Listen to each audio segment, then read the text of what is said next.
అక్కడి మీ దగ్గర ఉంది.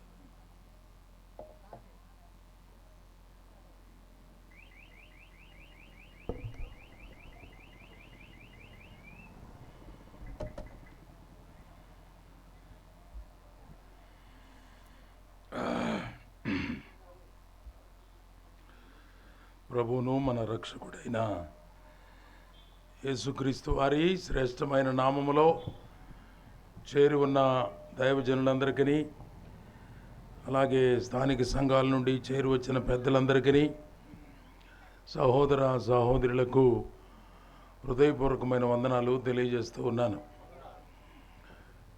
ఈ ఉదయకాల సమయంలో మొదటి సెషన్లో దేవుని యొక్క మాటలు వినడానికి మనం అందరము సమకూడి చేరి వచ్చాం.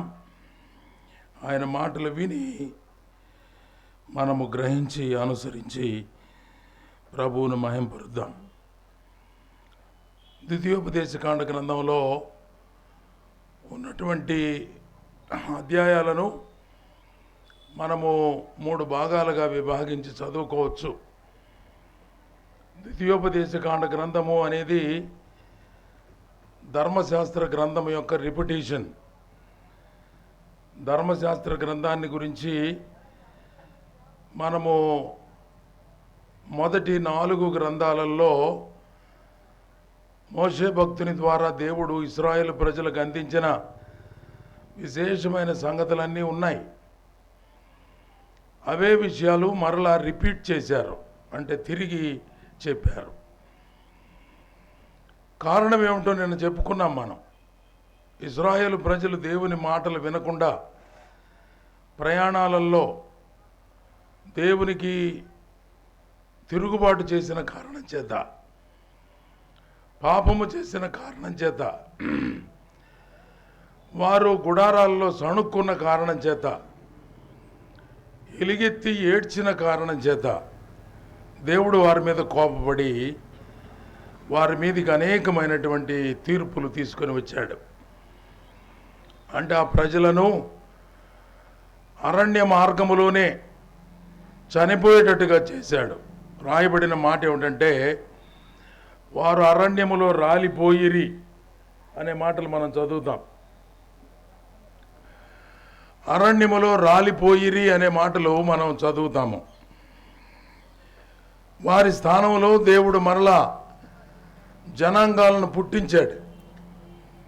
అంటే పెద్దవారు మృతి చెందుతూ ఉన్నారు, వారి సంతానం వారు వృద్ధి చెందుతూ వచ్చారు. మనకు కూడా మన గ్రామాలలో పెద్దవాళ్ళంతా గతించిపోతూ ఉంటారు, చిన్నోళ్ళంతా ఎదిగొస్తూ ఉంటారు. ఇంతకుముందు ఊరిలో 10,000 మంది ఉండేవాళ్ళు అనుకోండి, 2-3 వేల మంది చచ్చిపోయినా మళ్ళీ కొత్త వాళ్ళు అంతే నంబర్ తయారవుతూ ఉంటారు. సో బ్యాలెన్స్ జరుగుతూ ఉంటుంది. దేవుడు కూడా అదే క్రమంలో ఇశ్రాయేలు ప్రజలు మృతి చెందుతూ ఉండగా వారి కుటుంబాలలో నుండి నూతనమైన జనాంగాన్ని ప్రభు మరి ఉద్భవింపజేశాడు. విచిత్రమైన మాట ఏమిటంటే, ఐగుప్తు దేశపు బానిసత్వం నుంచి బయటకు వచ్చి మోషే నాయకత్వంలో అరణ్య మార్గంలో నడవడానికి ప్రారంభించినటువంటి వారిలో మొత్తం 20 లక్షల మంది జనం ఉంటే బయలుదేరిన వాళ్ళల్లో 2 చేరారంట. ఆడికి బయలుదేరిన వాళ్ళల్లో 2 చేరారు. మిగిలిన వాళ్ళందరూ అరణ్య మార్గంలో చనిపోయారు. అయితే దేవుడు విచిత్రంగా ఎంతమంది చనిపోయారు అంతమందిని మరలా పుట్టించాడు. వచ్చిన సమస్య ఏమిటంటే,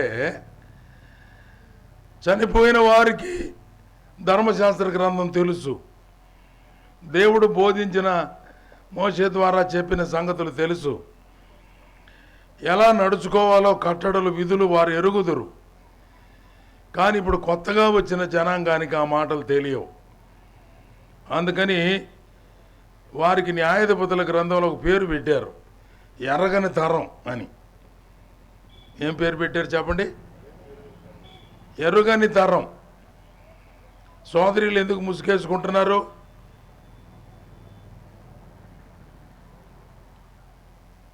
ఎందుకు వేసుకుంటాండి, ఏమో అందరూ వేసుకుంటుంటే మేము కూడా వేసుకుంటాం అంటున్నారా? అలా కాదు అనాల్సింది. దేవుడు తన వాక్యములో ఇలా చెప్పాడు, వాక్యములో దేవుడు చెప్పిన మాటలు మేము అనుసరిస్తున్నాం అని చెప్పాలి తప్ప వాళ్ళు ఎవరో చేస్తున్నారు కాబట్టి మాకు తెలియదు పెట్టదో మేమేదో వేసుకుంటున్నాం అంట అనకూడదు. సంఘంలో స్త్రీలు మౌనంగా ఉండాలి అని అనంగలను అందరూ మౌనంగానే కూర్చుంటారు. చాలాసేపు మౌనంగా ఉండటం భలే కష్టం. అందుకే నిద్రపోయేది ఆడవాళ్ళు ఎక్కువగా. నిద్రపోవటానికి కాదు మౌనంగా ఉండమంది. దేవుని సన్నిధానంలో మౌనముగా ఉండుట ఆయనను స్తుతించడమే. దేవుని స్తుతించాలి. Why should be we silent in the presence of God? దేవుని సన్నిధిలో సముఖంలో స్త్రీలు ఎందుకు మౌనంగా ఉండాలి? దేవుడు చెప్పాడు, మీరు సంఘములో మౌనంగా ఉండండి అన్నాడు. మరి స్త్రీలు పురుషులు భేదం ఉందా? తేడా ఉందా? అందరు దేవుని దృష్టిలో సమానం కాదా? అనుమానాలు వస్తాయి. దేవుడు తన గ్రంథంలో చాలా తేటగా విశేషంగా తెలియజెప్పిన మాట ఏమిటంటే, 2 విషయాలలో ఏమి తేడా లేదు, ఒక్క విషయంలో మాత్రం తేడా ఉంది.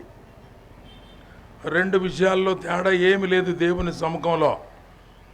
ఏమిటా 2 విషయాలు అంటే, ద గ్రేస్ ఆఫ్ గాడ్, దేవుని కృప. ద గ్రేస్ ఆఫ్ గాడ్, దేవుని కృప విషయంలో ఏమి భేదం లేదు.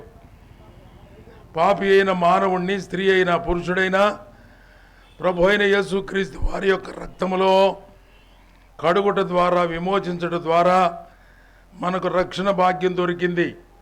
నో డిఫరెన్స్, ఏమి భేదమే లేదు. స్త్రీ అని పురుషుడని భేదము లేదు, ఉన్నవాడు లేనివాడని భేదము లేదు, ఎలాంటి విషయంలో భేదము లేదు.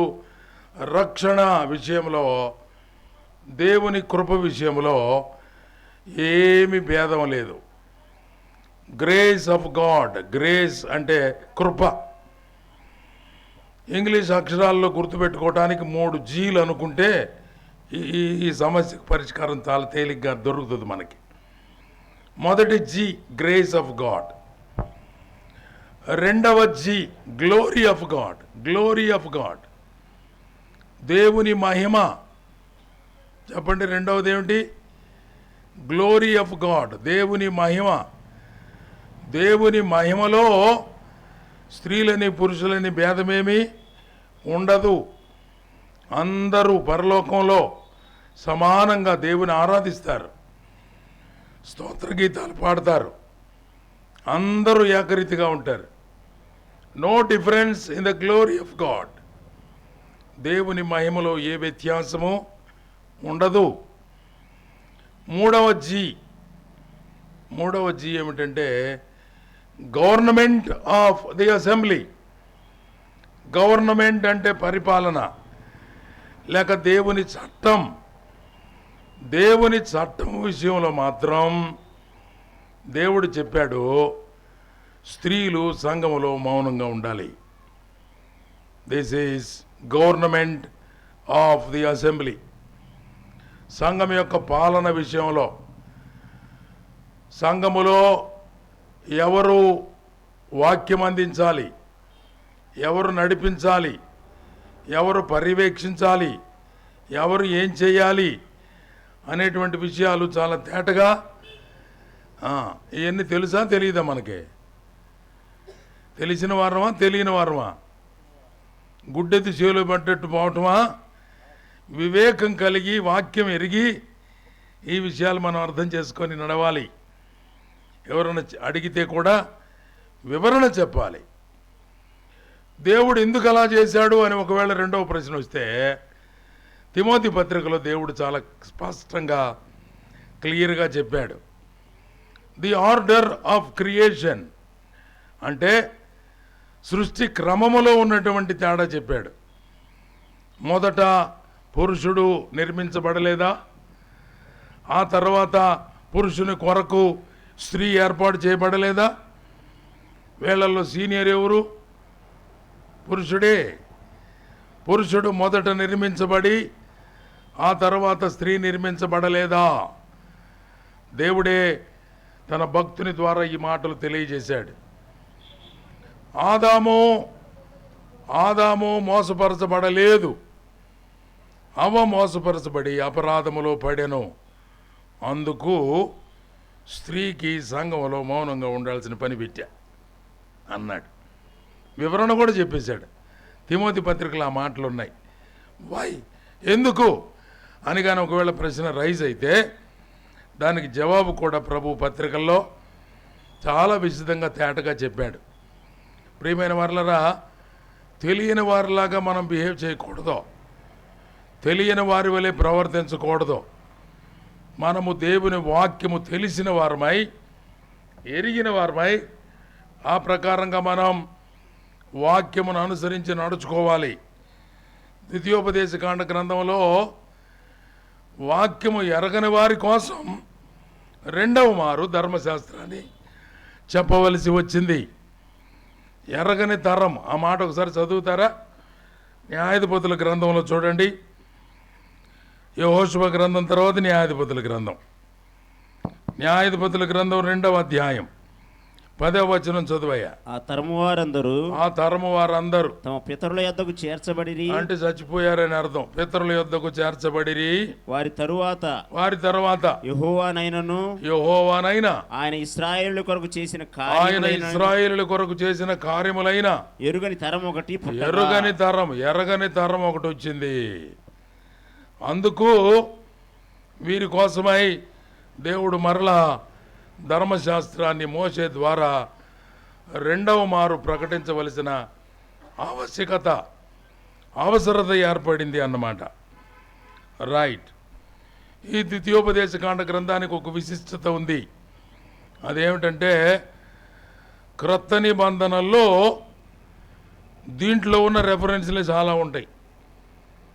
క్రొత్త నిబంధనలు ఇలా వ్రాయబడింది, ఇలా చెప్పబడింది అని క్రొత్త నిబంధనలో కోట్ చేస్తే దాదాపుగా ఎక్కువ భాగం ద్వితీయోపదేశకాండ గ్రంథములో నుంచే ఆ రెఫరెన్స్లు ఉంటాయి. బైబిల్ పండితులు చదివి ధ్యానం చేసి వారు అన్న మాట ఏమిటంటే, దాదాపుగా 80 రెఫరెన్స్ల కంటే ఎక్కువ ఉన్నాయంట. ఎన్నున్నాయి? ఏందంత బెల్లం కొట్టిన రాళ్ళు అలా పలకండి కచ్చా, మాట్లాడండి, హుషారుగా ఉండండి, వినండి, బీ యాక్టివ్. ఎన్ని ఉన్నాయంట? దాదాపుగా 80కి పైగా రెఫరెన్సులు ద్వితీయోపదేశకాండ గ్రంథములోవి క్రొత్త నిబంధనలో కోట్ చేయబడ్డాయి. అంత విశిష్టంగా ఎక్కువగా చెప్పబడిన గ్రంథం ఇంకొకటి లేదు. This is repetition of the law of Moses. మోషే ధర్మశాస్త్ర గ్రంథాన్ని రెండవ మారు చెప్పినటువంటి అంశంగా ఈ గ్రంథాన్ని మనం గమనించవచ్చు. మొదటి రోజు రాత్రి, అంటే గురువారం రాత్రి, ఎవరున్నారు? ఎంతమంది లేరు కదా, తక్కువ మంది ఉన్నారు, చాలా తక్కువ మంది ఉన్నారు. ఆ రోజు రాత్రి ఈ గ్రంథం యొక్క ముఖ్యమైన థీమ్ ఏమిటో చెప్పా, ఈ గ్రంథం యొక్క ముఖ్యమైన ఉద్దేశం ఏమిటో చెప్పాను. The theme of this book, ఈ గ్రంథం యొక్క ముఖ్య ఉద్దేశం, the true motive of obedience, అంటే విధేయత అనేటువంటి దాని యొక్క నిజమైన ప్రవర్తన అనొచ్చు, నిజమైన తీరు అనొచ్చు. ఒబీడియన్స్ యొక్క నిజమైన ఉద్దేశమేమి, ప్రవర్తించవలసిన తీరేమి, దాన్ని తెలిపే గ్రంథం ఇది. రెండవ మాటగా ద నెసెసిటీ ఆఫ్ ఒబీడియన్స్, విధేయత కలిగి ఉండడానికి అవసరత ఏమిటి? Why should we be obedient to God? దేవునికి మనం ఎందుకు విధేయులుగా ఉండాలి, దానికి ఉన్నటువంటి ఆవశ్యకత ఏమిటి అనేటువంటి రెండు ఉద్దేశాలు ఈ గ్రంథం తెలియజేస్తుంది. ఈ గ్రంథంలో ఉన్నటువంటి 34 అధ్యాయాలను మనం 3 భాగాలుగా చదువుకోవచ్చు. మొదటి భాగం, మొదటి 3 అధ్యాయాలు మొదటి భాగం ఎన్ని అధ్యాయాలు? 3 అధ్యాయాలు. 3 అధ్యాయాలలో ఇశ్రాయేలీయుల గత చరిత్ర చెప్తున్నాడు మోషే. అప్పటి నుండి ముందున్నటువంటి రోజుల్లో ఏమేమి జరిగింది, ఐగుప్తు దేశంలో నుండి దేవుడు వారిని ఎలా విమోచించాడు, విమోచించబడిన ప్రజలు మోషే నాయకత్వంలో వారు ఎలా అరణ్య మార్గము ద్వారా ముందుకు కదిలారు, మార్గంలో ఏమేమి జరిగాయి, ఈ సంగతులన్నీ మోషే భక్తుడు జ్ఞాపకం చేస్తున్నాడు. హిస్టరీ ఇన్ నట్షెల్ అంటే చాలా క్లుప్తమైన కుదింపులో 3 అధ్యాయాలలో చరిత్రను గురించి మాట్లాడాడు మోషే.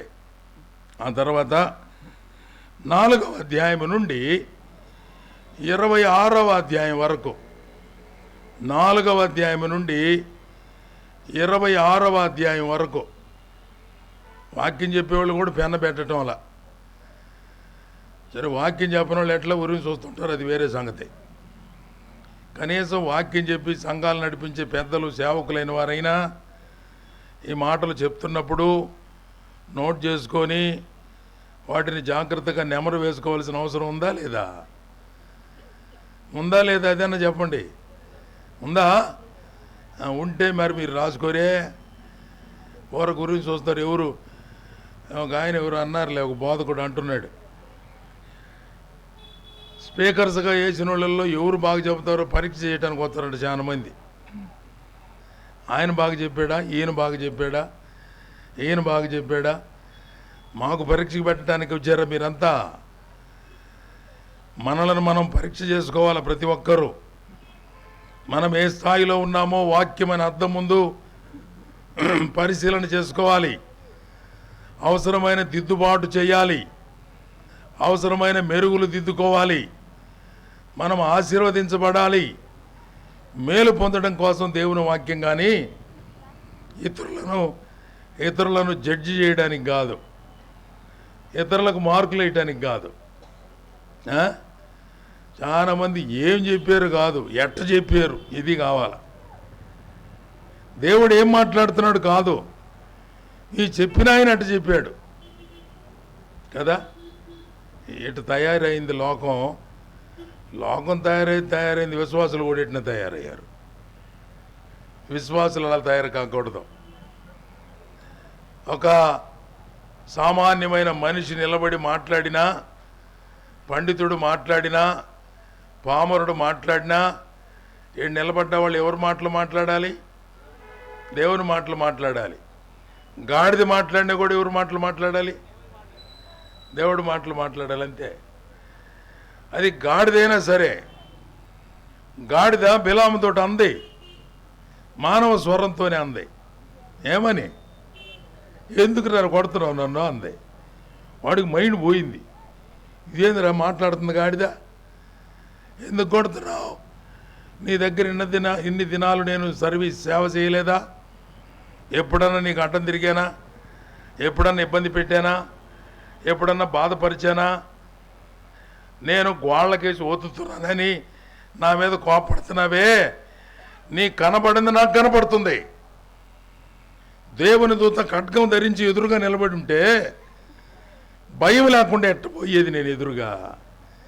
అందుకని నిన్ను గోడకేసి ఒత్తుతున్నా, పక్కకు తప్పుకుంటున్నా. బుద్ధి ఉంటే కళ్ళు తెరిచి చూడటు. ఎవరు మాట్లాడుతుంది? ఎవరు మాట్లాడించింది? ఎవరు? ఈ మాటలు ఎవరు మాటలు? గాడిద మాట్లాడిన కూడా ఎవరు మాటలు అయ్యి? దేవుని మాటలు. ఏం మాట్లాడింది అర్థం చేసుకోవాలి. కానీ నువ్వేంది మాట్లాడితే నేను కొట్టొచ్చా? అట్లా ఉండకూడదు. అందుకని don't estimate and examine the speakers. ప్రసంగికులు ఏ స్థాయిలో ఉన్నారో పరీక్షలు పెట్టడానికి కాదు మీరు వచ్చింది. దేవుడు నాతో ఏం మాట్లాడుతున్నాడని గ్రహించి అనుసరించడం కోసం వచ్చామని మర్చిపోవద్దు, ఎవరు మర్చిపోవద్దు. సో మొదటి థీమ్లో ఉన్నటువంటి మొదటి భాగం, the true motive of obedience. Why a man should obey God. దేవునికి ఎందుకు విధేయత చూపించాలి? నిజమైనటువంటి తీరేమిటి? నిజమైన సంగతి ఏమిటి అంటే దైవ గ్రంథం కొన్ని మాటలు మనకు తెలియజేస్తుంది. ద్వితీయోపదేశకాండ గ్రంథంలోనే 26వ అధ్యాయంలో 16వ వచనం చూడండి. 26:16 ఈ కట్టడలను విధులను గైకొనమని నీ దేవుడైన యెహోవా నీకు ఆజ్ఞాపించి ఉన్నాడు గనుక నీవు నీ పూర్ణ హృదయముతోను, ఈ మాటలు గమనించండి, నీవు నీ పూర్ణ హృదయముతోను, నీ పూర్ణ ఆత్మతోను వాటిని అనుసరించి నడుచుకోవాలి. ఎలా నడుచుకోవాలి? ధర్మశాస్త్ర గ్రంథం అని చెప్పబడినటువంటి 5 పుస్తకాలలో ఈ మాట ఎన్నిసార్లు ఉందో, ఈ మాట ఎన్నిసార్లు రిపీట్ చేయబడిందో గుర్తుపెట్టుకొని లెక్క పెట్టుకోవాలి. ఏమంటే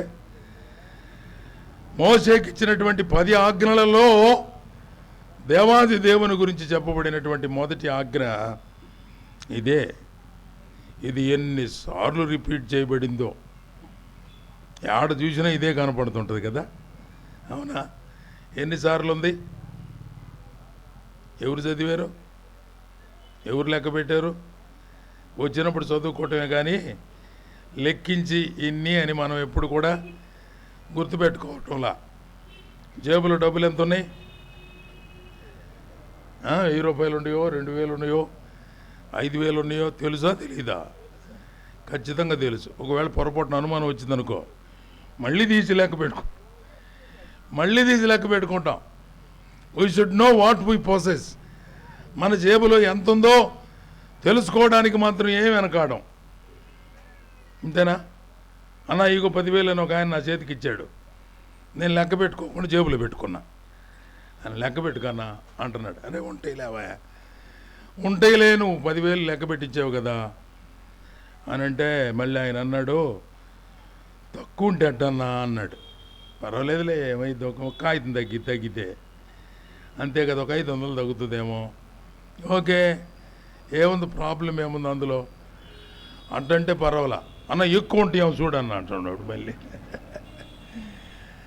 అంటే మొత్తం మీద నా చేత లెక్క పెట్టించాలని. ఎక్కువ ఉంటే అంటే ఇప్పుడు అతని డబ్బులు నాకు వచ్చినట్టు కదా వృధాగా. అందుచేత ఖచ్చితంగా లెక్క పెట్టి 10,000 ఉన్నాయా లేవో చూసుకొని, అయ్యా 10,000 ఉన్నాయి, అప్పుడు వాడు తృప్తి కొన్నాడు. దైవ గ్రంథంలో ఉన్న సంగతులు ఎన్నిసార్లు ప్రభు ఈ మాట మనకు జ్ఞాపకం చేశాడో మనం లెక్కించకపోతే ఏం బాగుంటుంది? లెక్కించుకోవాల్సిన అవసరం ఉంది. ఎప్పుడు లెక్క పెడతారు? 5 గ్రంథాలలో, మళ్ళీ బైబిల్ అంతా అని చెప్పట్లే నేను.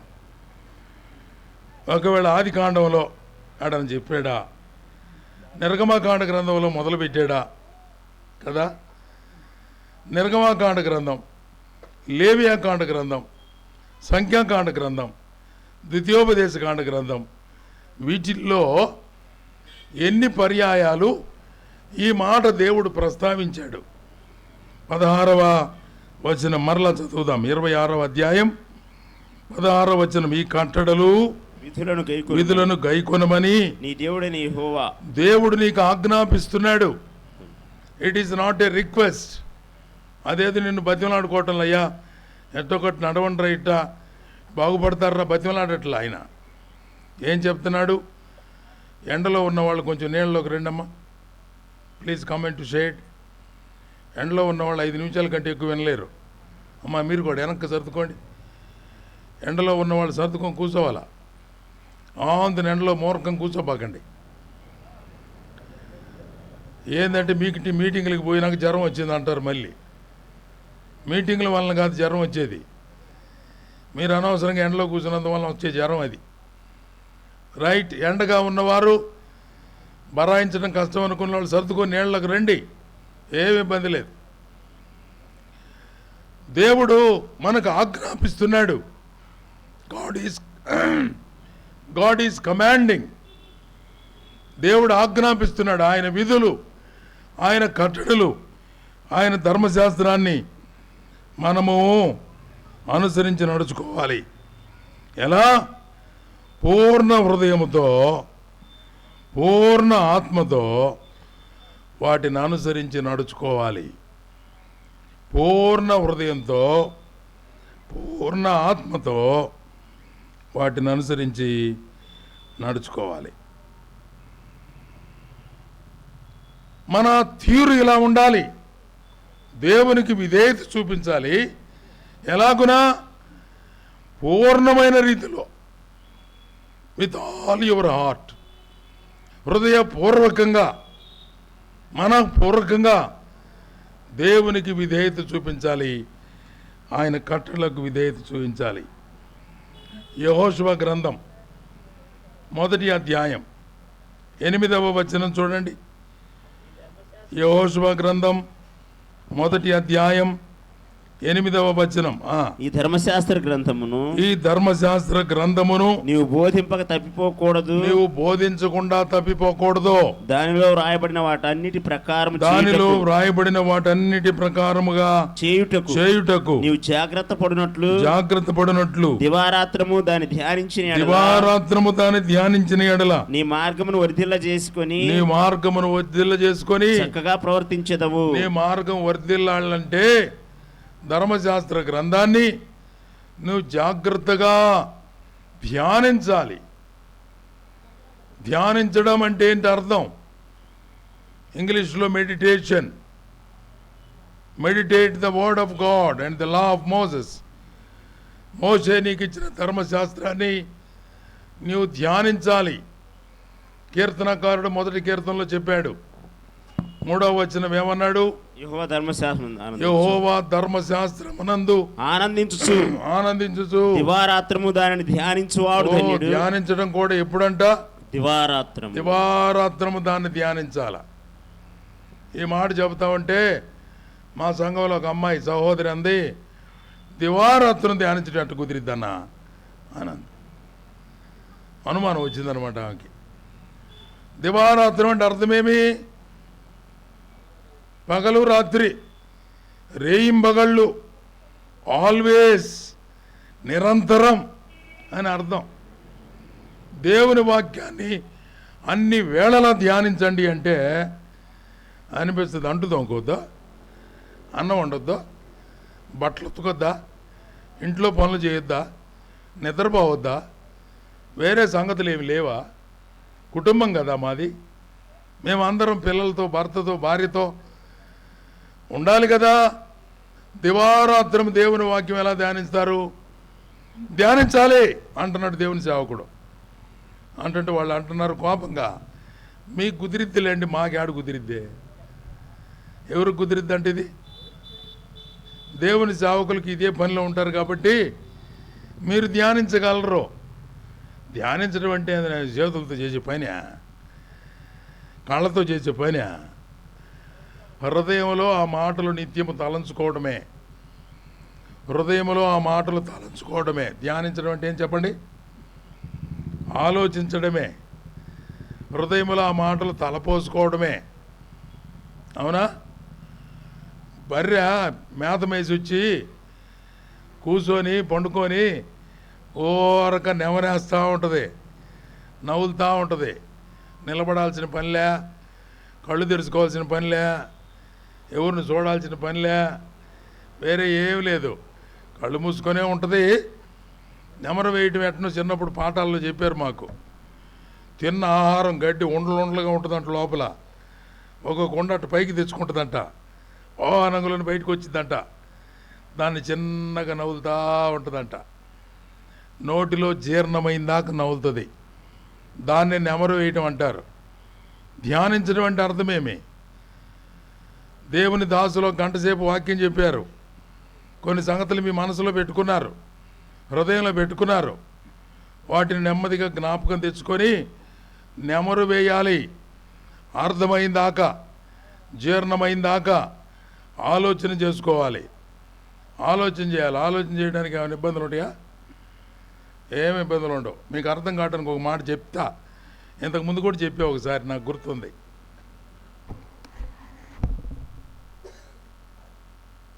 ఈ మాట అయితే అందరికి అర్థమైతేనే ఆ మాటే చెబుతుంటా. ఇప్పుడు అత్త కోడలు కొత్తగా పెళ్ళైనటువంటి కోడలు ఇంట్లో ఉంది, అత్తగారు బాగా పెద్ద ఆమె.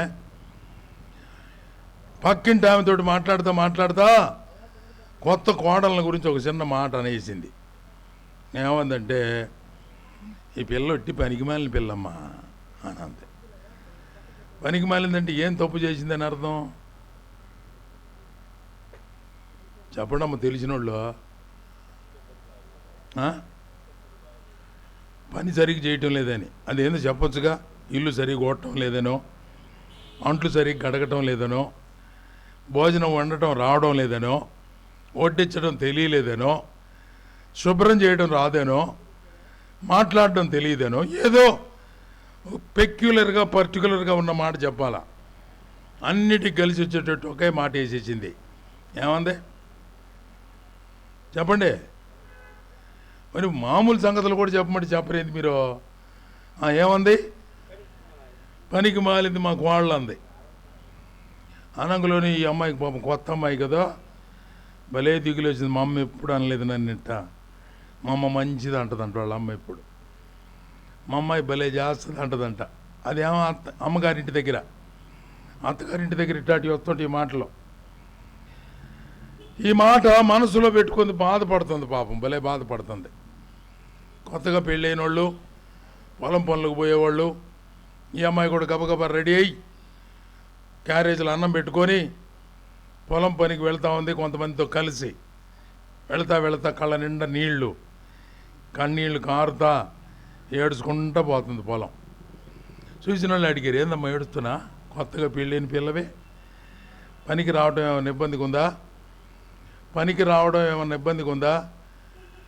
లైట్ వెలుగుతూ ఉందమ్మా. ఆపేయండి అయ్యా, లైట్ వెలుగుతుందట కళ్ళల్లో. అది ఎలగాల వెలిగి వాళ్ళ కళ్ళల్లో పడుతుంది పాపం. వాళ్ళకి ఇబ్బందిగా ఉంది, లైటింగ్ ఉందని, కరెంట్ ఉందనే. మొత్తం పోద్దా? మొత్తం అంటే మా లైట్లు కూడా, మా లైట్లు పోతే పోయినీళ్ళు బాగానే ఉంది. ఇప్పుడు ఎండ కదా, సరే పానీళ్ళు పాపం వాళ్ళకి ఇబ్బంది పెట్టడా. ఓ అది ఉందా, దానికి కూడా ఇదేనా లైట్? ఎయ్యి ఇంకేం చేద్దాం, వేసేయి. వాళ్ళు పైకి అంట చూడపాకండి, ఇటు అంట చూడండి, అటు ఎందుకు చూస్తున్నారు మీరు? పైకి చూడపాకండి అని చెప్పారు వాళ్ళే. ఓకే, ఏడుస్తా పోతుంది కోడలు, పని చేస్తా ఏడుస్తుంది, అన్నం తింటా ఏడుస్తుంది, మధ్యాహ్నం పనికి ఉంగినప్పుడు ఏడుస్తుంది, ఇంటికి వచ్చేటప్పుడు ఏడుస్తూ ఉంది. ఈ మాటల గురించి ఎంతసేపు ఆలోచన చేస్తుంది కోడలు చెప్పండి? ఉదయం వెళ్ళే దగ్గర నుంచి పని అప్పుడు, భోజనం అప్పుడు, అన్ని సందర్భాలలో, తిరిగి వచ్చేటప్పుడు ఏడుస్తానే ఉంది. అంటే ఈ మాటల గురించి ఎంతసేపు ఆలోచన చేస్తుంది?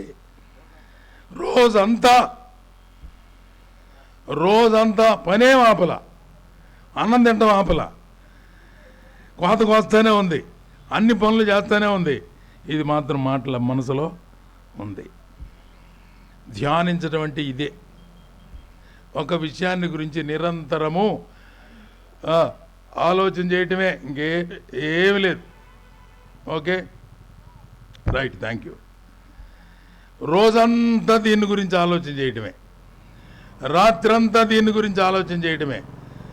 దావీదు రాజు అన్నాడు, రాత్రి వేళలో నా మంచం మీద పండుకొని నీ వాక్యమును ధ్యానం చేస్తూ ఉంటే ఎలా ఉందో తెలుసా? క్రొవ్వు మెదడులు దొరికినట్లుగానే ఉన్నదయ్యా. ఎంత అద్భుతమైన రుచిగల వాక్యం.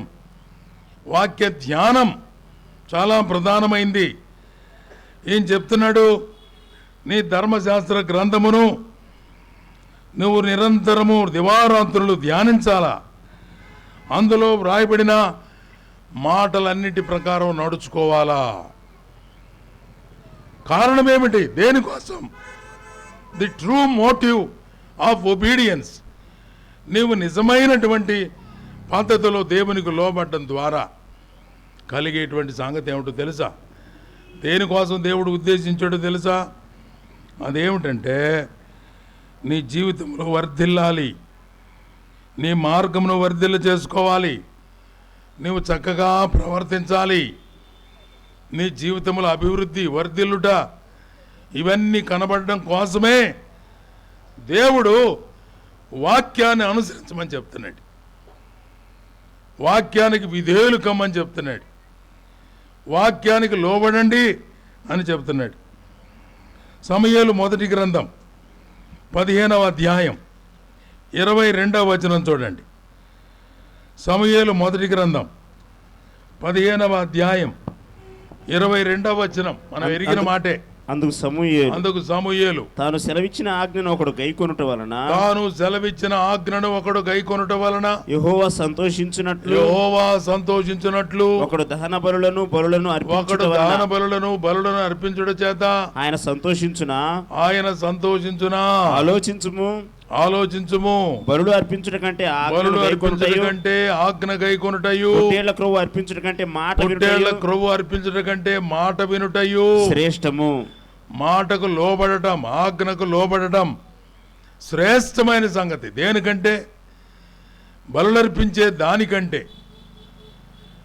పొట్టేళ్ల క్రొవ్వు దేవునికి అర్పించే దానికంటే, నీ అర్పణ కంటే ఏది ముఖ్యం, ఏది శ్రేష్టం అనంటే దేవుని ఆజ్ఞ గైకొనడం, దేవుని ఆజ్ఞలకు విధేయత చూపించడం, మాట వినడం శ్రేష్టం. మాట వినడం శ్రేష్టం.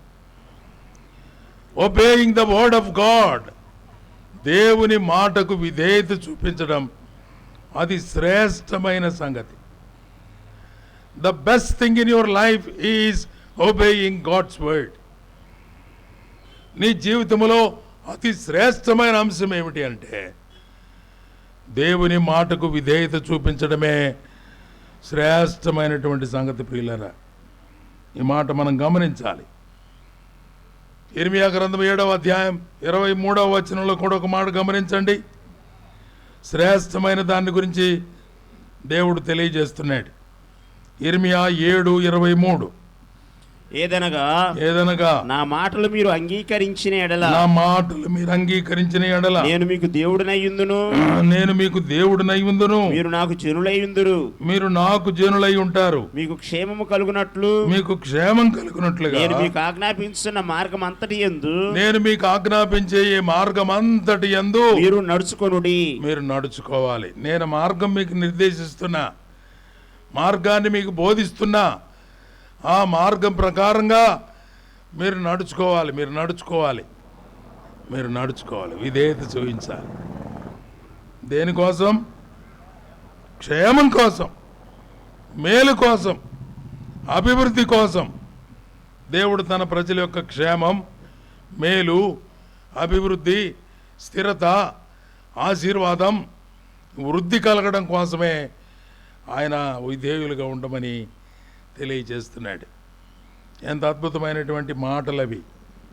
మత్తయి సువార్త 7వ అధ్యాయంలో 21వ వచనంలో ప్రభు కొండ మీద ప్రసంగంలో మాట్లాడుతూ, మత్తయి సువార్త 7వ అధ్యాయం వచనం 21, ప్రభువా అని నన్ను పిలిచి ప్రతివాడును, ప్రభువా అని నన్ను పిలిచే ప్రతివాడు పరలోక రాజ్యంలో ప్రవేశింపడు. చదువు. పరలోకమందున నా తండ్రి చిత్త ప్రకారం చెయ్యాలి. ఆ చేసేవాడే ప్రవేశిస్తాడు. ఊరక నోటితో మాటలంటే కాదు, హృదయంలో విధేయత ఉండాలి. దేవుని మాటలకు విధేయత కనపరచాలి. Obedience is more important. నిజమైనటువంటి విధేయత హృదయంలో కలిగి ఉండాలి. యాక్షన్ కాదు, బయటకు కనపడేది కాదు, హృదయంలో ఉండాలి. హృదయంలో ఉన్నవాడు ఖచ్చితంగా ఆ ప్రకారంగా నడుచుకుంటాడు, ఆ ప్రకారం ప్రవర్తిస్తాడు. చాలా జాగ్రత్తగా ఉండాలి. అపోస్తుల కార్యగ్రంథం 5వ అధ్యాయం 29వ వచనం. అందుకు పేతురును అపోస్తులను చదువు. పేతురు అపోస్తులు మనుషులకు కాదు దేవునికే మేము లోబడవలెను కదా. మనుషులకు కాదయా మేము లోబడాల్సింది, దేవునికే మేము లోబడవలెను కదా. మనుషులు అడ్డాలు చెప్తారు, మీరు ఇది చేయబాకండి, అది చేయండి, ఇలా ఉండండి, ఇట్లా ఉండండి అని చెప్తా ఉంటారు. పేతురు అంటున్నాడు, అపోస్తులు మిగిలిన వాళ్ళందరూ అంటున్నారు, మేము మనుషులు మాట్లాడినాలా, దేవుని మాట్లాడినాలా? వినాల్సింది ఎవరి మాట? దేవుని మాటే వినాలా, దేవునికి లోబడాలా, దేవునికి విధేయులు కావాలా. దానియేలు భక్తుడిగా ఉండి తన జీవితంలో నిత్యము ప్రార్థన చేసేవాడు. దానియేలు ప్రార్థనాపరుడు. ఈ మాట ఒకసారి అందరూ అనండి, దానియేలు ప్రార్థనాపరుడు. మళ్ళీ అనండి, దానియేలు ప్రార్థనాపరుడు. నేను ఏందో చెప్పండి మీరు, నిజమేనా? ప్రార్థనాపరులుగా ఉండాలి, దేవుడు మనల్ని కోరుకుంటున్నాడు. నేను కూడా ప్రార్థనాపరుడును, ఖచ్చితంగా నిక్కచ్చిగా టైం ప్రకారంగా ప్రార్థన చేసేవాడు దానియేలు. యథాప్రకారంగా అని రాసి ఉంది బైబిల్లో. ఎట్టంట? యథాప్రకారంగా. ఐజాక్ అన్నకు ఫోన్ చేశారు 7 గంటలప్పుడు ఉదయం. అన్నా నిద్రపోతున్నా అంటున్నారు నన్ను. అంటే గొంతు కొద్దిగా రాసినట్టు అనిపిస్తుంది. Morning, early morning. I get up early 5 o'clock in the morning. ఉదయం 5 గంటలప్పుడే లేస్తా నేను. ప్రార్థన చేసుకుంటా, వాక్యం చదువుకుంటా, ట్యాబ్లెట్ లేదని అవసరం అయితే వేసుకుంటా. ఈరోజు ఎక్కడికి ప్రోగ్రాం లేకపోతే మళ్ళీ పండుకుంటా. ఎక్కడికన్నా మీటింగ్స్ ఉన్నాయి, పని ఉంది, పరిచర్య ఉంది అనుకుంటే ఇంకా లేదు సిద్ధపడతా ఉంటా. నేను సిద్ధపడి రెడీగా కూర్చున్నా కూడా నాకు ఫోన్ చేసిన వాళ్ళు అనే మాట ఏం తెలుసా? అన్న నిద్ర లేవలే ఇంకా. ఒరే అన్న ప్రార్థన చేసుకుంటాడేమో, అది రాదు అసలు ఆలోచనకి. అన్న సిద్ధపడుతున్నాడేమో అనే ఆలోచన రాదు. ఎవరో ఒకళ్ళారా అన్న బైబిల్ చదువుకుంటున్నారేమో డిస్టర్బ్ చేస్తున్నా, ప్రార్థనలో ఉన్నారేమో మిమ్మల్ని కదిలిస్తున్నా అని ఒకళ్ళారా అనాల్సిందే. కానీ ఎక్కువ మంది మాత్రం అన్న నిద్రపోతున్నావా అంటు. అన్న ఏం చేస్తుంటాడని ముఖం చూస్తే కనపడుతుంది, నిద్ర ముఖంలాగా ఉందన్నమాట. ఈ నిద్రపోయే ముఖం రీడు అన్నట్టుంది. ఒక దైవ సేవకుడు నేను ఎరుగుదును, ఎప్పుడన్నా ఆయన గురించి ఎంక్వైరీ చేయని. అన్న ఏం చేస్తున్నాడని ఎవరు నన్ను అడిగితే అన్న ప్రార్థనలో ఉన్నాడు. ఆ భక్తుడు తన జీవిత యాత్ర అంతా కూడా మోకాళ్ళ మీద జీవితం అండి. జోసెఫ్ గారు ఆయన పేరు. ఆ దేవుని సేవకుడు నిత్యము దేవుని సన్నిధిలో మోకాళ్ళ మీద ఉండేవాడు. మనం ఎరిగినటువంటి పూర్వీకులైన వారు నిత్యము దేవుని సన్నిధిలో ప్రార్థన, వాక్య ధ్యానములో వారు ఉండేవారు. దానియేలు ప్రార్థనాపరుడు. దానియేలు ప్రార్థన చేయడానికి మోకరించి యెరూషలేము తట్టు కిటికీలు తీశాడంట. ఎటు తీశాడు? మనమైతే గాలి ఎలుతురు వచ్చేటట్టు తెస్తాం. దానియేలు ఎటు తీశాడు? యెరూషలేము దిక్కెట్టుందో అటు తిప్పాడు. దేవాలయం అక్కడుంది, దేవుని స్థలం, దేవుని మందిరం. యూదులకు చెప్పబడిన మాట సొలొమోను రాజు ద్వారా, ఈ స్థలం వైపు మీరు ముఖం తిప్పుకొని ప్రార్థన చేస్తే దేవుడు మీ ప్రార్థన ఆలకిస్తాడు అని ఆ రోజు చెప్పాడు ఆయన. అందుకని ఆ నమ్మకంతో దానియేలు భక్తుడు తీశాడు. రాజుగారు ఆజ్ఞాపించాడు, ఈ 4 రోజులు ఎవరు ప్రార్థన చేయొద్దని. ఎవరికీ ప్రార్థన చేయొద్దు. మీరు ఎవరికైనా ప్రార్థన చేయాలనుకుంటే, విన్నపం చెప్పాలంటే రాజుకు తప్ప మరెవ్వరికి మీ విన్నపాన్ని, ప్రార్థన తెలియజేయకూడదు. ఒకవేళ అటువంటిది ఎవరన్నా చేస్తే సింహాల గుహలో వాళ్ళని పడేస్తాం అన్నారు. ఈ ఆజ్ఞ రాజు దగ్గర నుంచి పుట్టిందని తెలిసి కూడా రాజు ఆస్థానంలో ఉండేవాడే దానియేలు. ఆర్డర్ జారీ చేసింది కూడా తెలుసు, ఇది ప్రచారంలో ఉందని తెలుసు. నేను కానీ దేవునికి ప్రార్థన చేస్తే కనిపెట్టి చూస్తారని తెలుసు, రాజుగారికి చాడీలు చెబుతారని కూడా తెలుసు. అయినా భయపడిన వాడు కాదు. యథాప్రకారంగా కిటికీలు యెరూషలేము వైపు తీసి మోకరించి దేవుని సన్నిధిలో ప్రార్థన చేస్తున్నాడు. ఏందిరా ప్రార్థన చేస్తున్నావా అని వేరే అధికారులు వచ్చి అడిగితే, yes I'm praying unto God, నేను దేవునికి ప్రార్థన చేస్తున్నాను. రాజుగారు ఆజ్ఞ తెలుసు కదా. ఏమో తెలుసు, నాకు తెలుసు. నా దేవుని మాట వినాలనా, నా రాజు మాట వినాలనా? చెప్పండి, ఏమంటున్నాడు? రాజు మాట వినాలనా, దేవుడు మాట వినాలనా? ఎవరు మాట వినాలా? ఒకరు చెప్పండి, ఎవరు మాట వినాలా? దేవుని మాట వినాలా. సేవకుడు గబగబా రెడీ అయిపోతున్నాడు, సేవకి వెళ్తున్నాడు, వేరే ఊరు వెళ్ళాలి. భార్య అంది, ఏమండో ఇవాళ బాబాకు నాకేం బాగుళ్ళా, నువ్వు ఇలా మానుకో అని అంతే. అమ్మా ఎట్టమ్మా పోవాలా, డేట్ ఇచ్చాను. నువ్వు డేట్ ఇచ్చేవో సచ్చేవో మాకెందుకో, ఈరోజు మాత్రం వెళ్ళొద్దు, ఆగిపోవాలా. సేవకుడు ఏం చేయాలి చెప్పండి? ఏందో వినకూడదా? రాత్రే కదా ఆయన అంతలో అని చెబితే మనకే.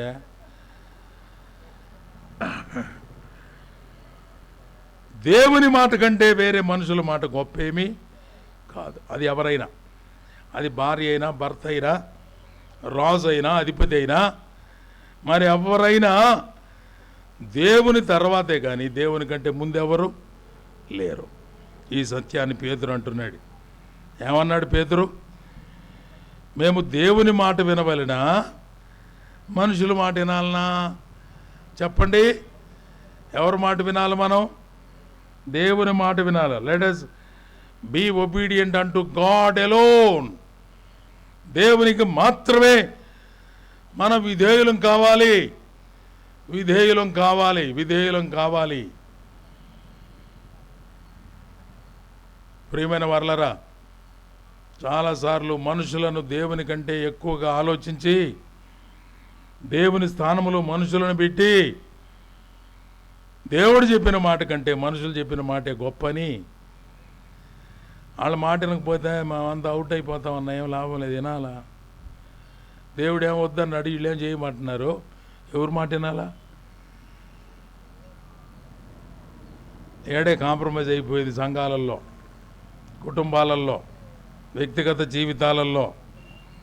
ఒబీడియంట్ అంటు గాడ్స్ వర్డ్ ఎలోన్. దేవుని వాక్యానికి మాత్రమే విధేయత చూపించడం నేర్చుకో. అదే నిజమైనటువంటి తీరు, అదే నిజమైన విధానం. కాంప్రమైజ్ కాకూడదు.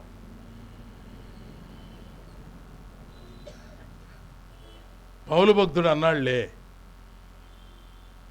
అందరినీ సంపాదించుకోవడం కోసం నేను అందరి వలె అయ్యాను. అంటే ఏంటి అర్థం? వారిని దగ్గరకు చేర్చుకొని వారికి దేవుని వాక్యం చెప్పడం అనే మోటివ్ దగ్గర పెట్టుకొని వారి వలె తగ్గించుకొని వారి వలె మారి వారి వలె నేను ప్రవర్తించి వారిని ప్రభు కొరకు రాబట్టా. దానికోసమే కానీ నేను మారిపోయి కాదు. పౌలు భక్తుని యొక్క విధానం మనం ఆత్మల సంపాదనలో మనం గమనిస్తాం. దేవునికి మనం లోబడాలి. బైబిల్ గ్రంథంలో చాలామంది భక్తులు ఉన్నారు, వారు దేవునికి బహుగా లోబడిన వారు. నోవహు సంఘ చరిత్ర మనందరికీ తెలుసు కదా. ఆదికాండ గ్రంథంలో నోవహును గురించి మనం చదువుతాం. 6వ అధ్యాయం 22వ వచనం చూడండి. నోవహు దేవునికి ఎలా లోబడ్డాడో. నోవహు అట్లు చేసెను, నోవహు అట్లు చేశాను, దేవుడు అతనికి ఆజ్ఞాపించిన ప్రకారం యావత్తు చేసెను. ఎలా చేశాడు అంటే దేవుడు ఆజ్ఞాపించినట్టే చేశాడు. ఫలాని చెక్కతో వాడగట్టు, ఫలాని దాంతో ఇలా చేయి, దాని కొలత ఇంత, దానికి ఉండవలసిన కైవారం ఇంత, దాని ఎత్తింత, దాని గదులిన్ని, దేవుడు ఆజ్ఞాపించినట్టే చేశాడు. పక్కనోడు ఒకటి చెబుతాడు, ఇది డోర్ పెడితే బాగుంటుందే అన్నాడు అనుకో, ఇది కూడా బాగానే ఉంటుందేమో అని కాదు మనం అనాల్సింది. మనం చెప్పాల్సిన మాట ఏమిటంటే దేవుడు చెప్పినట్టుగానే వింటా. According to the God's commandment, దేవుని ఆజ్ఞ చొప్పున ఏం చేశాడు నోవహు? అలాగనే చేశాడు. నోవహు సొంత ఇష్టం ప్రకారం చేయలా. అబ్రాహాము జీవితంలో కూడా ఇలాగే ఆదికాండ గ్రంథం 12వ అధ్యాయం 4వ వచనం చూడండి. ఆదికాండం 12:4. యెహోవా అతనితో చెప్పిన ప్రకారము యెహోవా అతనితో చెప్పిన ప్రకారం అబ్రాము వెళ్ళెను. అబ్రహాము వెళ్ళాను. దేవుడు చెప్పినట్టే వెళ్ళాడు. దేవుని మాట ప్రకారమే, ఆజ్ఞ ప్రకారమే. 22వ అధ్యాయం 2-3 వచనాలు. అబ్రహాం జీవితంలో కుమారుణ్ణి బలిమ్మని అడిగినప్పుడు దేవుడు ఆజ్ఞాపించినట్లే చేశాడు. 22వ అధ్యాయం ఆదికాండ గ్రంథం 2-3 వచనాలు.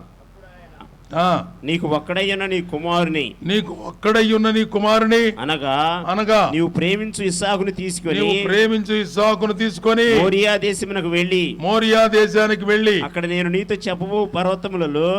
చెప్పబో పర్వతములలో ఒకదాని మీద దహన బలిగా అతను అర్పించమని చెప్పాను. తెల్లవారినప్పుడు ఇంక చాలండి. ఆ మాటలకు లోబడ్డా లేదా? లోబడ్డా. విధేయత చూయించాడా లేదా?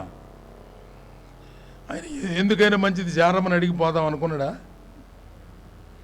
చారమ్మని అడిగితే చారం మీద ఒకటి చెప్పదా? ఆయన ఒకవేళ దేవుడు చెప్పాడు నీకు బుద్ధి ఉండొద్దంట ఆనందా అంటదా? అందా అంట. ఆ తని కదా ఇస్మాయిల్ని తెచ్చిపెట్టింది. దేవుడు నీకు సంతానం ఇస్తానన్నాడు, దేవుడు చెప్పాడు నీకు బుద్ధి ఉండొద్దంట అంద అబ్రాం అని. నేను అనుకుంటున్నాను అట్ట అని ఉంటుందని. బైబిల్ రాయలేదు ఆ మాటలు. అలా ఊహించి ఉంటుంది, అలా మాట్లాడి ఉంటుంది. జ్ఞానం పెట్టలే దేవుడు నీకు. దేవుడు ఇస్తానంటున్నాడులే. నా జ్ఞానం చూడు ఎట్టటి జ్ఞానమో. నేను వృద్ధురాల్ని, వయసు ఉడికిపోయింది, స్త్రీ ధర్మం ఆగిపోయింది, ఇంకా నేను పిల్లల్ని కలడానికి శక్తి లేదు, అవకాశమే లేదు. ఆఖరు నా దాసి ఉంది, ఆమె నీకు భారీగా ఇస్తా, ఆమెతో కాపురం చేయి, బిడ్డలు పుడితే నా బిడ్డలు అనుకుంటా.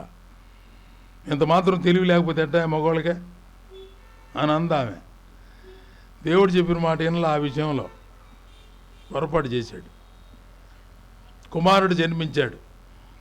ఆ కుమారుడు ఇస్మాయేలీలకు, హెబ్రీలకు, యూదులకు నేటి వరకు పోరాటం, అదే పోరాటం. ఎప్పటిదాకా ఈ పోరాటం అంటే యేసుప్రభు వచ్చిందాకా. ఒక్క చిన్న పొరపాటు, ఒక్క చిన్న అవిధేయత, మాటకు లోబడకపోవడం, దేవుని సంప్రదించకుండా మనుషులను సంప్రదించడం వలన కలిగిన నష్టం. దేవుని పని దేవుని ఉద్దేశానుసారంగా, దేవుని ఏర్పాటు దేవుని క్రమంలో జరగాలి తప్ప మనుషుల ఆలోచన ప్రకారం కాదు. యెహోషువ గ్రంథం 11వ అధ్యాయం 15వ వచనం చూడండి. యెహోషువ గ్రంథం 11వ అధ్యాయం 15వ వచనం. యెహోవా తన సేవకుడైన మోషేకు ఆజ్ఞాపించినట్లు మోషే యెహోషువకు ఆజ్ఞాపించెను. యెహోషువ అలాగే చేసెను. యెహోవా మోషేకు ఆజ్ఞాపించిన వాటన్నిటిలో ఒకటి అతడు చేయక విడవలేదు. ఒక్కటి కూడా చేయకుండా విడవలేదు. ఎంత గొప్ప సాక్ష్యం అండి. దేవుడి ద్వారా కలిగినటువంటి గొప్ప సాక్ష్యం. దేవుడు మోషేకి ఏమైతే ఆజ్ఞాపించాడో ఒక్కటి కూడా విడిచిపెట్టకుండా అన్నీ జాగ్రత్తగా లోబడి చేశాడు. అన్నీ చేస్తున్నాం మనం. దేవుడు చెప్పినట్టే చేస్తున్నామా?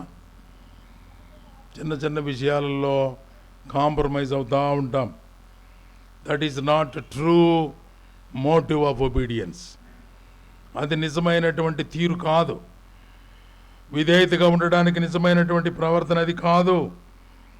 అన్ని విషయాలలో చాలా జాగ్రత్తగా ఉండాల. అపోస్తుడైన పౌలు మాట్లాడుతున్నాడు.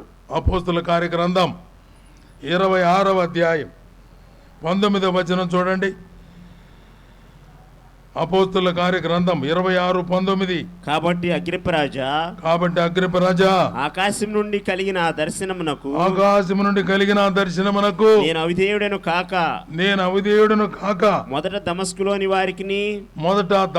వారికి యెరూషలేములోను యూదయ దేశమందంతటా తరువాత అన్ని జనులకును వారు మారు మనసు పొంది దేవుని తట్టు తిరిగి మారు మనసునకు తగిన క్రియలు చేయవాలని ప్రకటించుచుంటిని. తలంచుచూ ఉంటిని. అగ్గిరప్ప రాజా, దేవుడు నాకు ప్రారంభంలో ఏ దర్శనమైతే ఇచ్చాడో, ఏ బాధ్యత అయితే నాకు అప్పగించాడో దాని నుంచి నేను దూరం కాలేదు, దాని నుంచి నేను వేరు కాలేదు, అది మానుకొని వేరే పద్ధతి ఎత్తుక్కోవడం లేదు. మొదట నాకు అప్పగించబడిన బాధ్యత అపోస్తల కార్యాలు 9:15లో దేవుడు ఉద్దేశించిన మాట అననీయతో చెప్పాడు. ఏమిటా 15వ వచనం? అందుకు ప్రభు, నీవు వెళ్ళు, అన్యజనుల ఎదుటను రాజుల ఎదుట రాజుల ఎదుట ఇశ్రాయేలుల ఎదుట నా నామము భరించుటకు, నా నామాన్ని భరించడానికి నేను ఏర్పరచుకున్న సాధనం అతను. చదువు. ఇతడు నా నామం కొరకు ఎన్ని శ్రమలను అనుభవించాలో నేను ఇతనికి చూపుతునని అతనితో చెప్పాను. చూపిస్తాను. దేవుడి యొక్క ఉద్దేశం ఏమిటో చాలా చక్కగా తెలియజేశాడు. రోమీలకు రాసిన పత్రిక 16వ అధ్యాయంలో పౌలు భక్తుడు మాట్లాడుతూ 19వ వచనములు అన్న మాట చూడండి. మీ విధేయత అందరికీ ప్రచురమైనది కనుక. ఏం ప్రచురమైందంట? మీ విధేయత ప్రచురమైంది. దేవుని మాటలకు విధేయత చూపించేవారు వీరు, దేవుని కట్టడలకు లోబడేవారు వీరు. మీ విశ్వాసం ప్రచురమైందని ఒకసారి చెప్తాడు. మీ విధేయత ప్రచురమైంది. మీరు దేవుని మాటలకు తూచే తప్పకుండా లోబడి నడిచేవారు. మీ విధేయత ప్రచురమైంది కనుక మిమ్మల్ని గూర్చి సంతోషించుచున్నాను. మీరు మేలు విషయమై జ్ఞానులను, కీడు విషయమై నిష్కపటులనై ఉండవలనని కోరుచూ ఉన్నాను. ప్రియమైన వారలారా, దేవాది దేవుడు అద్భుతమైన తన కృపలను మనకు అందిస్తూ ఉన్నాడు. మనం దేవుని కొరకు ప్రభు అయిన యేసుక్రీస్తుని గురించి ఒక మాట మనం చదువుకుందాం. హెబ్రీలకు రాసిన పత్రిక 5వ అధ్యాయం 8వ వచనం. హెబ్రీలకు రాసిన పత్రిక 5వ అధ్యాయం వచనము 8. ఆయన కుమారుడయ్యుండి తాను పొందిన శ్రమల వలన విధేయతను నేర్చుకొనెను. ఏమి నేర్చుకున్నాడంటే యేసు ప్రభువే విధేయత నేర్చుకుంటే, ఆయన బిడ్డలంగా, ఆయన ప్రజలంగా ఉన్న మనం విధేయతను పాటించవలసిన అవసరం ఉన్నదా లేదా? విధేయత చాలా ప్రాముఖ్యమైనటువంటి అంశంగా దేవుడు మనకు బోధపరుస్తూ ఉన్నాడు. ప్రియమైన వారలారా, నిజమైనటువంటి విధేయతను మనం కనుపరచాలి. ఇలా విధేయులైన వారి కొరకు దేవుడు దాచి ఉంచినటువంటి ఆశీర్వాదాలు ఎన్నో ఉన్నాయి. So let us learn from Jesus the obedience. యేసుక్రీస్తు ప్రభు వారు ఎప్పుడైనా తండ్రి అయిన దేవుడు చెప్పిన మాట కాదని ఏమన్నా చేశాడా? నా తండ్రి చిత్తాన్ని నెరవేర్చడానికే వచ్చాను, ఆయన నాకు అప్పగించిన పనిని చేయడానికే వచ్చాను, ఆయన ఏం చెప్పాడు అది చేయడానికే వచ్చాను. యేసు ప్రభువారు మనకు మాదిరిగా కనబడుతున్నాడు. భక్తులలో చాలామంది మాదిరులుగా వారు ఉన్నారు. విధేయత చాలా ప్రాముఖ్యమైన అంశం. విధేయతకు వ్యతిరేకమైన పదం ఏమిటి చెప్పండి? అవిధేయత. అవిధేయులం కావటం ఏమన్నా పెద్ద పనే? సింపుల్గా చేయమన్నా చేయకుండా పోవటమే. వందనాలు అన్నా అంటే గమ్మును ఉరిని సొంతం పోతే చాలా అయిపోయాయి. వందనాలు బ్రదర్ అంటే తిరుగు వందనాలు చెప్పకుండా సైలెంట్గా ఉంటే చాలు కదా. క్షేమ సమాచారం అడగకుండా, శుభవచనం చెప్పకుండా, గర్వ హృదయంతో ఏమాత్రం విధేయత, ప్రేమ, ఆప్యాయత, అనురాగం, దైవ సంబంధమైనటువంటి లక్షణాలు ఒకటి కూడా కనబడకుండా అవిధేయులంగా ఉండడం ఎంత విచారకరం. దేవుని పిల్లల్లో అవిధేయత అనేది కనబడకూడదు. దేవుని పిల్లల దగ్గర ప్రస్ఫుటంగా కనబడవలసినటువంటి అంశం విధేయత. How obedient you are. దేవుని దగ్గర ఎంత విధేయుడిగా, విధేయురాలుగా నీ ఉన్నావో దేవుడు గమనించి చూస్తున్నాడు. ద్వితీయోపదేశకాండ గ్రంథం 1 నుండి చివరి వరకు దేవుని ప్రజలైన ఇశ్రాయేలీయులు దేవుని ఆజ్ఞలకు కట్టడలకు లోబడి విధేయులుగా నడుచుట ద్వారా వారు పొందబోయే దీవెనలు, ఆశీర్వాదాలు దేవుడు తెలియజేస్తూ వచ్చాడు. ఈ సమయంలో మనమందరం కూడా దేవుని మాటలకు విధేయులమై దేవుని మహిమపరిచి మనము మేలు క్షేమం పొందినట్లుగా దేవుని మాటకు లోబడదాం.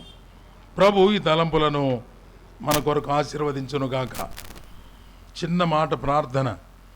ప్రేమగల తండ్రి, మీకు స్తోత్రం. ప్రకటించబడిన మాటలకు ముద్ర వేయండి. మీ ఆశీర్వాద దీవెనలను మాకు మెండుగా కుమ్మరించండి.